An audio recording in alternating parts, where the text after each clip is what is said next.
The Honor Magic 6 has gone global, and some of the specs that this is actually rocking is enough to give the S24 Ultra, Samsung's flagship device, a run for its money. Welcome to the GadgetsBoy channel. If you're new around here, please do subscribe. Smash the like button and share this video as well. It does really help me out a lot. We're on the road to 100k subscribers, so get involved. Anyway, back to the Honor Magic 6 Pro. Let's start with the design. So, starting with the design, this comes in this green color and it's also available in black as well. But I think this green color looks absolutely fantastic. We have this nice vegan leather finishing on the back. It's got a nice tactile texture as well, so when you hold it in hand, it feels really nice. And then we have the Honor logo on there, which comes in this nice champagne gold color, which looks good. And then the camera array as well has been changed a little bit to give this nice sort of design. It makes it stand out a little bit. I love the finishing on the edge of it as well. And then we get those 3 big cameras on the back. And the highlight here is you can do 100 times zoom on here, digital zoom. We have 180 periscope zoom lens on here with f2.4 aperture. We have 2 50 megapixel lenses on there. So we have a 50 megapixel main, 50 megapixel ultra wide. The main camera is also variable aperture, so you can go from f1.4 all the way to f2.0. We'll talk more about the camera when I show you some of the samples that I've been taking out here in Barcelona for MWC. And then on the side, we have our volume rocker power button on there as well. And this has a quad curved edge display. So meaning all the corners are all nice and curved. It's a bit subtle, not too curved, but again, I'm not a massive fan of curved displays in general, but it does the job. It does look very premium and it looks nice as well. On the front, we have a 50 megapixel camera and a time of flight sensor, so 3D sensor. So when it comes to unlocking a phone, this will unlock it very quickly and securely as well. The display itself on the front is 6.8-inch LTPO display. It gives you 120 Hz refresh, which we're getting used to seeing on all smartphones these days. And also the resolution is 2800 by 1280. You're looking at 5000 peak HDR brightness, so it's very bright, especially just looking around here, nice bright surroundings. It stands out very well without hurting your eyes as well. So yeah, it does look very good in terms of the display quality. But overall, it looks really good. You got infrared sensor on the top with a speaker grill. On the bottom, we have a USB-C port. This supports fast charge as well, but we'll get more into that in a second. It's got a bit of weight to it. You're looking at around 229 grams also. So this is kind of got a bit of heft to it, but I like that about smartphones. I don't want it to feel too light, I don't want it to feel too heavy, but that's to bear in mind in case you want to use it for a prolonged period of time. It might start to weight on your hands as well, so that's something to think about. So deeper dive into the software itself. So we're running Magic OS 8, which is based on Android 14, and it's very fluid so far, so good, very smooth. There's no issues at all. Everything works really well, scrolling up and down the websites and stuff like that. It's just really nice and smooth, as you can see there. So there's no issues. We get the usual Honor stuff, and they're coming into their own now, so there's less Huawei-esque stuff going on in here. We do get Huawei Connect, which means you can seamlessly transfer between Honor devices. If you have a tablet device from them or laptop or anything like that, you'll be able to easily transfer stuff or documents, files, pictures, etc. Between those devices. If we go to display and brightness, here we have things like ebook mode. So if you just want to read books on the go and save battery, you'll be able to do that on there. And then we go all the way down to screen resolution. So here you can have it to be smart, or you can set it yourself. So 2800 by 1280 max resolution there. And then we have our screen refresh rate. This is LTPO, so we can go from 60 Hz all the way to 120 Hz, depending on what you prefer. Probably best to leave it on dynamic, so that way it adjusts itself accordingly. So if you're gaming, it'll go there. If you're reading websites and books, it'll reduce accordingly, so that way you save battery life. We go into things like your sound and vibration. So we go down here, we go to sound effects. Here we have things like DTS ultrasound effects. So again, depending on if you have headphones plugged in and stuff like that, you got spatial audio as well. So they're really stepping up here with all the extra features that you can actually get on this, which is pretty cool. For the biometrics and password, like I was saying, you have Face ID, so face unlock using that time of flight sensor, the 3D sensor right up top there. So that works really well. It's very quick as well. And then for the battery, we're looking at 5,600 mAh battery, which is one of the biggest I've seen on a smartphone, especially a flagship smartphone of this nature. And then for charging, we're looking at 66 watt wireless charging and 80 watts wired charging. So it's pretty fast as well. So when you run out of battery, which will probably take you more than a day, depending on your usage style, you then get the fast charging as well. We get wireless reverse charging, so if you want to charge other devices, you can do so using the Magic 6 Pro. Elsewhere, you're looking at 512 gigabytes of internal storage and 12 gigabytes of RAM, so plenty of RAM there to run multiple applications at the same time and running things in the background with no issues at all. You can just open and reload apps from the background, and it just loads very quickly. Onto the camera, we have different options here. So we have 0.5 for ultra wide, again 50 megapixel.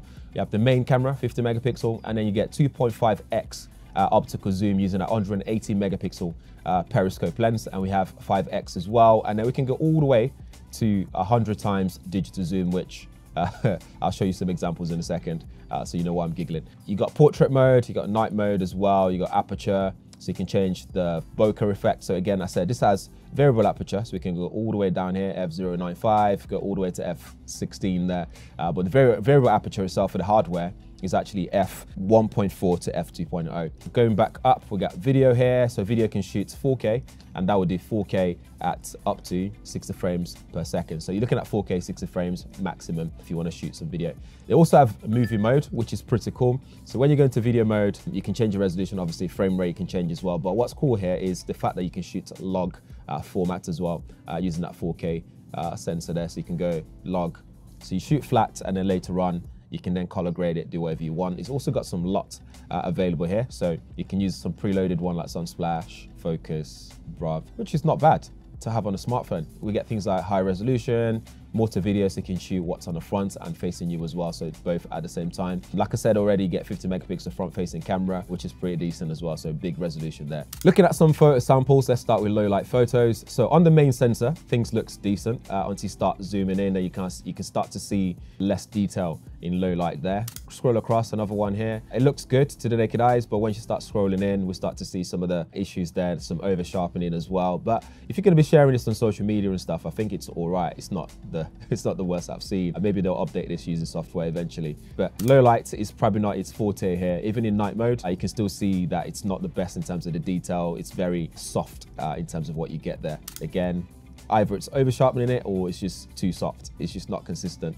in terms of the photo that you take in low light situations. Same goes with videos as well. So you can see not a lot of detail here. It just looks, you know, not the best of videos when it comes to low light situation. That's just at first glance as well. It's a lot darker on the ultra wide because obviously aperture is not as wide open as the main sensor. So you can see there's a lot darker on the ultra wide angle lens. This is a flat low light situation. Again, I haven't color graded it or anything like that, so we probably won't judge that too much because that would need some color grading so we can actually see if that turns out all right or not. Again, you can see loads of noise in this photo here, taking low light. Look at the sky, loads of fringing, loads of noise around there. It was just struggling to handle that. Again, when there's a bit of lighting though, then it looks much better. Highlights are okay on the light bulb there. You can see the lamp there. The highlights on it are okay, so it's not bad when you've got decent amount of light coming into hitting the sensors. You can see the lens flare there is on that one. Now daylight, so on the main sensor, when the light is good, look at this, it just looks beautiful. Look at the sunset, it looks really good there. You can see plenty of detail, plenty of sharp imaging. When you start filming as well, so this is a video, nice and stable as well, just looks really good. When we start zooming in with the optical zoom, looks good as well, as you can see there. Things looks very sharp, there's no issues at all, especially when there's good lighting condition like this, it just looks really good. However, when you start to zoom in past that 2.5x, you start to lose detail, you start to lose image quality. It starts to look like it was shot using a crayon. So you can see there, when you start to get to a bit closer and closer, you start to lose detail and information there. And look at this as well. You're losing a lot of detail. That 180 megapixel doesn't really come into play here at all, which is a bit disappointing because 180 megapixel makes you think you're going to be getting a lot of detail when you start to zoom into your shots and stuff like that. Look at this one. To be fair, this is 100 times zoom, so it's not the best of shots, but it's there if you really want to try some stuff with it, maybe look at stuff from a distance. But look at this, when the lighting is really good, you get a nice shot like this one off the iPhone. This is just me testing out the bokeh effect, testing that aperture. You can see the nice blurry background and lots of detail around the edges as well. This is just using the main camera and not even portrait mode. But it's hard to really tell between the background blur when you start to go between f1.4 and f2.0. So you can see there, it's not massively noticeable, but it is there and nice and subtle. Again, this is another video in when the lighting is really good. You can see how stable it is. This is fully handheld, so content creators out there can actually use this to create some B-roll if you really want to do that. You can see that, it looks really good. However, this is me using a zoom lens. Again, here, it struggles to focus on the phone for some reason. I was tapping away to focus on the phone. It was just struggling for so long, and then I moved a bit away. It's still struggling there, and eventually focuses a little bit, but not the best of focusing on the tele zoom lens. Looking at some selfie shots, I think it looks good as well. Skin tone is looking really good, considering it's daylight anyway, so generally it looks really good. I quite like it. It's done a good job. And then we'll look at some of the portrait shots. This is looking good as well, so we go further out and then we'll start punching in. You can see that it still looks good. The colors are starting to move, to change though, in terms of the warmth. So when you get closer and closer, you can see the warmth is starting to change and the colors are starting to change. But in terms of edge detection, I think it does a great job at making sure it's separating me from the background. There's a lot and plenty of bokeh around the subject as well. So portrait shots, selfie shots, looks good. That 50 megapixel selfie camera is fully shining through there. So really good work. But overall conclusion is it's not that consistent across the board. I think when the lighting is good, it's no issue at all. It takes good shots. The zoom still needs work. It's not the best of zoom that I've seen on a smartphone, but I think all those things can be fixed using software. So we'll see what Honor does. With the Snapdragon 8 Gen 3 comes a bunch of AI features, but with the Honor Magic 6 Pro, I'm yet to see that much AI features on here. For example, when you go to your shots like videos here, you got this AI logo just on there, as you can see, and when you tap that, you can do instant movie using AI. And what it does is it would analyze the video itself and it would create like just something fun for you to share. Like as you can see there, it's add some overlay on it, for example, and music's going on as well. It zooms in and out, does just a quirky edit for you using AI. But is that so much of an AI feature? I don't really know just yet, but hopefully Honor will release more AI features for you to actually experience what that is with 8 Gen 3 Snapdragon. Another feature they have is to do with gestures. So for example, I can do 3-finger swipe like so. And what that would do is that web page, the whole web page is not just a screenshot, it's actually now saved in my notes for consumption later on. So if I go to notes, you can see those websites are there. They're saved to be offline. So if I was to catch a flight, I can read it offline, which is pretty cool.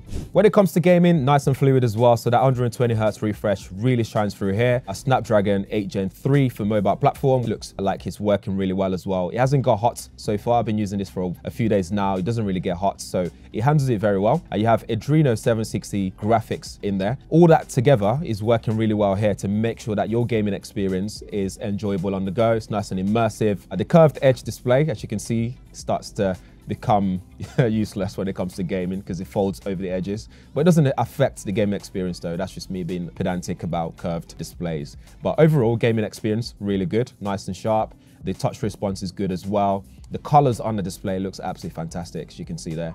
All the reds and the yellows, they just pop. And that's everything to do with the Honor Magic 6 Pro. That's everything you need to know in terms of overall first impressions. I think excellent design. I love the way that it looks. I love the champagne gold sort of color around the edges. The back feels good as well. It feels good in hand to hold, and the display is fantastic. You have a big battery life in there. You have that 8 Gen 3 Snapdragon processor in there. Again, super fast in terms of performance. Where it's lacking for me at the moment is that camera in terms of consistency. I think when the lighting is good on the main camera, it snaps really good shots and videos every time. But when it comes to low light situation, that's where it begins to struggle. And that zoom still needs some software tweaking here and there to make it really stand out and actually really compete with phones like the S24 Ultra. But over to you. Let me know what you think in the comments below. If you like this, if you want to see more stuff on this, let me know. If you want us to compare this to another phone, let us know as well, and we'll do that for you. And thanks for watching.